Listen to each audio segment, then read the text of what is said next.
Hello everyone. I welcome you all to SKToThePoint. Today we are taking a deep dive into one of the most intense moments in the ongoing conflict between Israel and Iran, a missile battle that has shaken the region. We are not just talking about the military strikes, but a detailed assessment of how the two nations, Israel and Iran, stacked up as opponents. By now, all of you would be very well aware of the spate of events that have happened over the last few days. So, we are not really going to focus on what Iran did and what transpired before the attacks and what has transpired ever since the attacks took place. But rather, we're going to stack up Israel and Iran against each other and look at how they will fare against each other on a one on one battle. Iran unleashed hundreds of missiles into Israel, showcasing their offensive capabilities, while Israel's renowned defense systems went into overdrive. But are they truly equal opponents? How did each side fare? And what can we learn from this battle that may set the tone for future engagements? Let's break it all down here.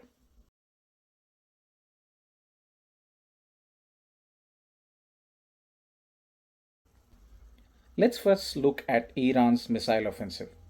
When we talk about missile warfare, it's very important for us to understand that Iran has been building up this capability for years together. They unleashed a mix of older missiles like the Imad and also mixed it up with the newer high precision Kheibar Shekan 2 missiles in their strike on Israel. Now let's break down what these missiles can do. The Imad is an older missile, about a decade old, but still packs a massive punch with its 900 kg warhead. However, it's not the most accurate missile that Iran has, considering it has a CEP of 30 to 50 meters. Now, what is CEP? CEP is called the circular error probable. The CEP is one of the factors which determines how accurate a missile can deliver its warhead onto the targets. Having a CEP of 30 to 50 meters means that it's not great for hitting small, hardened targets, but is excellent for large structures like air bases or just delivering a shock and awe campaign. On the other hand, Iran also used Kheibar Shekan 2, their new generation missile with a much better CEP around 10 meters. This means it can hit smaller, more critical targets with high precision. For example, in Iran's recent attacks on Israel, if a missile has hit in the middle of an Israeli runway or even targeted something as specific as an aircraft hangar, it was most likely the Kheibar Shekan 2 in action. Now let's take a closer look at the Kheibar Shekan missile. One of the stars missile lineup is definitely the Kheibar Shekan. This is a relatively new ballistic missile from Iran, introduced as part of Iran's push for more precise, longer range capabilities and also high precision hits. The Kheibar Shekan is naturally a high precision missile with an estimated range of around 1450 kilometers. What makes the Kheibar Shekan a specialty in its arsenal is that its accuracy. Like I mentioned earlier, it has a CEP of around 10 meters. This naturally means that it can hit small hardened targets like military bunkers or critical infrastructure, targets that require surgical precision. Now let's talk about the Imad missile. The Imad is older but deadly. The Imad carries a massive 900 kg warhead and has a range of around 1700 kilometers. The Imad is very useful for Iran to target specific areas across Israel. The Imad is naturally more suited for hitting large targets, and hence, when Iran needs to show its strength and hit big, the Imad gets the job done. And then there's the Fattah 1, another powerful addition to Iran's missile arsenal. This Fattah 1 is actually a hypersonic missile, which means it travels at speeds faster than Mach 5, making it incredibly difficult for defense systems to intercept the missile. With a range of around 1400 kilometers, the Fattah 1 has the capability to strike Israel's most fortified positions. Its speed makes it a nightmare for Israeli defense systems. In a real war scenario, which we may soon be reaching, the Fatah 1 could be a major game changer, pushing Israel's defenses to their absolute limits, including the Shahab series and the Sejil missiles. These missiles are capable of reaching close to 2,000 kilometers. This includes almost all of Israel, including their key military bases, well within the range. These missiles don't just give Iran the capability and the ability to hit military targets, but also civilian infrastructure if the conflict escalates. This kind of a wide and varied range of capabilities of Iran's missile arsenal show that Iran has the options to overwhelm Israel and its defenses, especially in a prolonged engagement.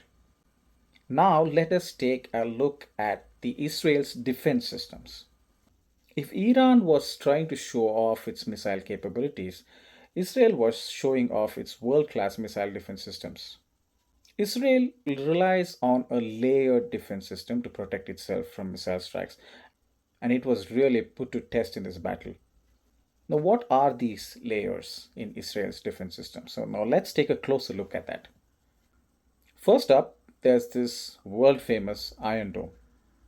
It's a short range missile defense system that basically is used to intercept rockets and missiles up to 70 kilometers away. In this recent incident of Iran firing close to 300 missiles into Israeli airspace and their land, there were many armchair experts who were quickly pointing out that the Iron Domes were not doing their job. But the problem here was that Iron Dome is not supposed to intercept missiles from Iran. That's the reason we are going to be looking at the layered defense mechanism of Israel today. So after the Iron Dome, you have something called as the David Sling. David's Sling system is basically used to handle mid-range threats up to 300 kilometers. And then finally, you have the hero of the recent defense mechanism of Israel, the Arrow system, which basically steps in to deal with long range ballistic missiles that can reach targets outside Earth's atmosphere with a range of about 2,400 kilometers. A few nights ago, Iran rained down hundreds of ballistic missiles and Israel activated all three of their defense systems in unison.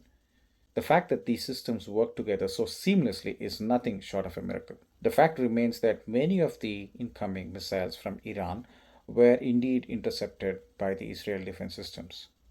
Just imagine if one of these ballistic missiles with a large warhead, if it had hit a densely populated area, you're talking about an apartment building or a shopping mall, we would have been talking about hundreds of Israeli casualties. But that didn't happen. The defense systems indeed worked. Now let's take a closer look at the first layer of defense, which is the famous Iron Dome. Every single time Hezbollah or Hamas launch rockets into the Israeli airspace, you immediately talk about the Iron Domes. This system is designed to intercept short range rockets and missiles, typically within a 70-kilometer range. It's one of the most effective systems in the world when it comes to handling rocket fire from groups like Hamas and Hezbollah. Aside from that, it also plays a critical role in intercepting some of the shorter range ballistic missiles that Iran launches. So, how does the Iron Dome work? Iron Dome basically uses radar to detect incoming rockets and calculates their trajectory. If it determines that a rocket will, more likely to be hitting a populated area, it fires an interceptor to destroy it midair. The Iron Dome is very famous for its incredible success rate, intercepting around 90% of the incoming threats during heavy missile barrages. Next, we have the David Sling, which is designed to handle medium range missiles up to about 300 kilometers away. What David Sling does is basically fills the gap between Iron Dome and Israel's long range systems.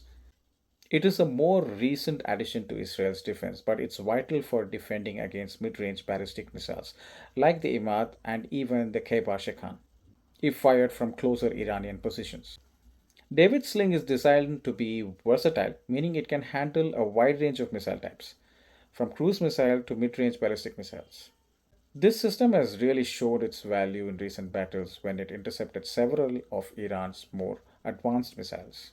And now we come to Israel's long range defense systems, starting with Arrow 2. Israel turns to the Arrow 2 interceptor to handle long range threats. Arrow 2 was specifically designed to handle ballistic missiles launched from faraway regions, like those coming from Iran. This system kicks in when missiles like the Imad or Shahab are fired from deep within Iranian territory. The Arrow 2 is designed to destroy incoming missiles at high altitudes and long distances, well before they get near the Israeli territory. What makes this system impressive is its ability to engage targets in the upper atmosphere, reducing the risk that any remnants of the missile will fall on the ground. And finally, there's Arrow 3, which takes Israel's defense to an even higher level. Literally, Arrow 3 is capable of intercepting ballistic missiles in space. You heard that right, in space, outside of the Earth's atmosphere.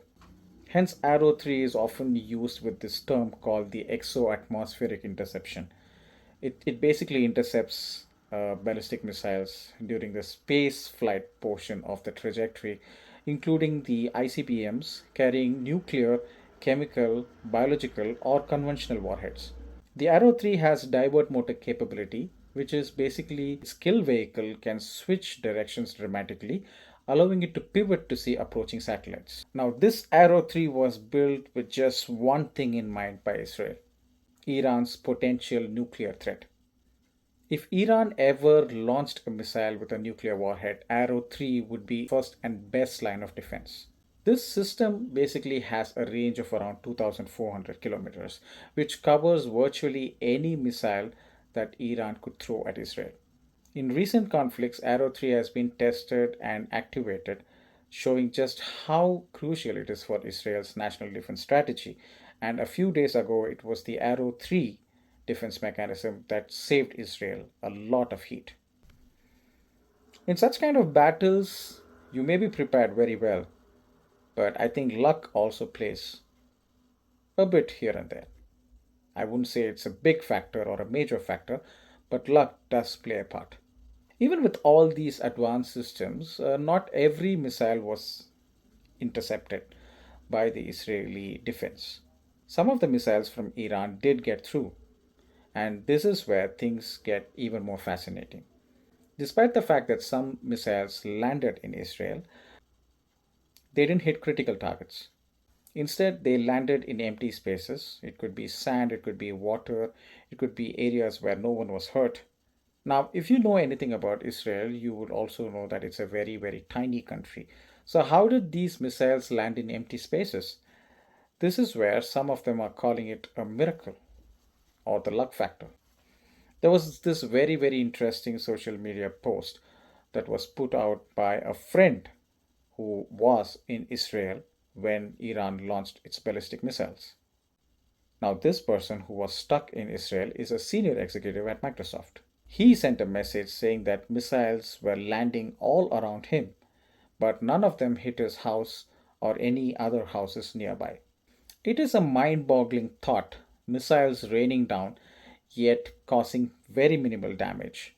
Some call it divine intervention, while others point to Israel's missile defense systems and the well executed evacuation plans.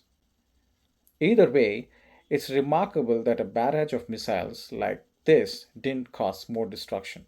There are also a few experts who point out that it was Iran's decision not to target civilians and ensure the non escalation of the situation, or rather, avoid further escalation of the situation.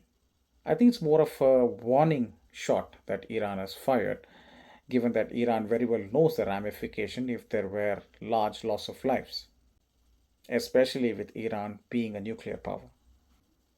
So, this brings us to the big question: are Iran and Israel truly equal opponents in this kind of a conflict? Well, let's break it down. On the offensive side, Iran has clearly demonstrated that it can deliver devastating strikes with both old and new missile technologies in its arsenal. The Imad may not be as precise, but when it's hitting large targets like air bases, it doesn't need to be. The Kheibar Shekan, on the other hand, is a precision weapon that could really hurt Israel's critical military infrastructure if used aggressively by Iran. Iran, to be fair, unlike how many of them perceive the nation, does have decent levels of in-house technological innovations, and of course, it also gets a lot of support, if and when possible, from Russia and China. We must definitely not forget the 2019 attacks on Saudi Arabia's oil plants at the heart of their oil industry. While the Houthis initially claimed responsibility for the attacks, it was later revealed that the entire orchestration had Iran's fingerprints. Yemen based Houthis are basically Iran aligned. These attacks on the oil plants were basically carried out using drones and cruise missiles.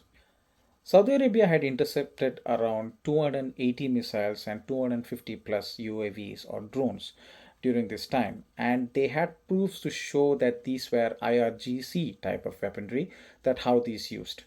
Iran had also launched a combination of cruise, ballistic missiles, and drones on Israel earlier this year in April for a retaliation on a suspected Israeli strike that killed Iranian military commander Major General Mohammad Reza Zahedi in Damascus. On the other side, the defensive side, for now at least, Israel's missile defense systems are second to none. The Iron Dome, David's Sling, and the Arrow systems worked in a harmony to intercept the vast majority of incoming missiles from Iran. The fact that so few missiles made it through and caused little damage shows just how advanced Israel's technology is. However, there's a catch. Iran has a massive stockpile of missiles, and Israel's defense systems aren't limitless. Military experts are already warning that in a prolonged conflict, Iran could simply outclass Israel's interceptions. Iran can produce more missiles than Israel can shoot down. That's basically the theory, which puts Israel at a potential disadvantage in a long term war scenario. So, while Israel's defense is a technological marvel, Iran's sheer numbers could overwhelm it eventually. Of course, in the background of all this, we do know that US will also be a key supporter for Israel in this battle. And the fact that Israel may not just be defending its territory but will also get on its offensive foot sometime soon. Let's also take a look at another important factor in this conflict between Israel and Iran. It's the threat of a nuclear attack. None of us should forget the elephant in the room, which is basically the threat of a nuclear weapon based conflict. While the recent confrontation was fought with conventional missiles, there's always the fear that one day, under the nose cone of an Iranian ballistic missile, there could be a nuclear warhead. Israel has made it clear that it considers Iran's nuclear program as an existential threat. And if Iran ever came close to deploying a nuclear weapon, Israel would definitely act. Some experts believe that Israel may even launch a preemptive strike on Iran's nuclear facilities if they feel threatened enough. This scenario could lead to an all out war, one that would have devastating consequences not just for the Middle East but for the entire world. Some are already calling this as the start of the Third World War. FYI. To conclude, while Iran and Israel aren't necessarily equal in every sense, I think they both have formidable strengths that could shape the future of this conflict. Iran has shown that it can rain down missiles and disrupt Israel's military operations, while Israel has proven that its defense systems can protect against hundreds of missiles thrown into Israel. While Israel has proven that its defense systems can protect it against hundreds of missiles launched from Iran, at least for now. But the question is, for how long? This missile battle, I feel, is just a glimpse of what could come in future, possibly a larger conflict. If Israel's defenses are overwhelmed, or if Iran decides to escalate further, the consequences could be catastrophic. So, what do you think? Can Israel maintain its defense in a long term conflict? Or will Iran's missile arsenal eventually tip the balance? Let me know your thoughts in the comments below. And I thank you for watching this video. And do stay tuned for more deep dives into global conflicts. Until next time, stay informed and stay safe.